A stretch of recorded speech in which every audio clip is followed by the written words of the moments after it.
Энэ боловсролын яармгийн онцлог нь олон улсад магадлан итгэмжлэгдсэн сургуулиудыг өрн оролцуулдаг. За ингэснээр Монголын оюутан залуус боловсрол эзэмшснийхээ дараа ажлын байртаа болох чухал шаардлагыг биелүүлдэг гэж хэлж болно. За Сингапур, Швейцар, Унгар, Америк нэгдсэн улс, Бүгд найрамдах Солонгос улс, Макао, Тайвань, Герман, Турк хэвчлэн улсын сургуулиуд боловсролын яармагт оролцохоор ирсэн байлаа.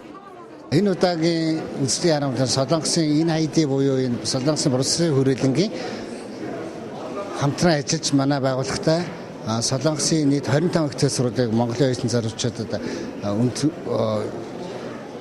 сургуулиас сурч гэсэн зорилгоор дагуулж ирсэн. Нийт 12 улсын 46 ихтэй сургууль оролцож байгаа. За ер нь бол Швейцарын сургуулиудаас маш өндөр том сургууль гэж ярьдаг ч бид нэр тийм шиг чанартай сайн сургуулиуд байна. Ер нь бол бүгдээрээ л одоо магадлал эзэмшигдсэн гэж хэлдэг шиг одоо бүгд л улсын стандартын нэлээд олон улсад хүлээн зөвшөөрөгдсөн өндөр том диплом олгодог чанартай сайн сургуулиуд байна. Монголын боловсролыг чанаржуулах оюутнуудын мэдлэгжүүлэх зорилгоор анх олон улсын боловсролын яармгийг зохион байгуулж эхэлжээ. За энэ үеэр оюутан залууст мэрэгжлийн орчуулагчид тусалцаа үзүүлж, сонирхож буй сургуулийнх нь онцлог давуу талыг танилцуулж байсан юм а. За оюутнууд ч өргөнөөр оролцсон.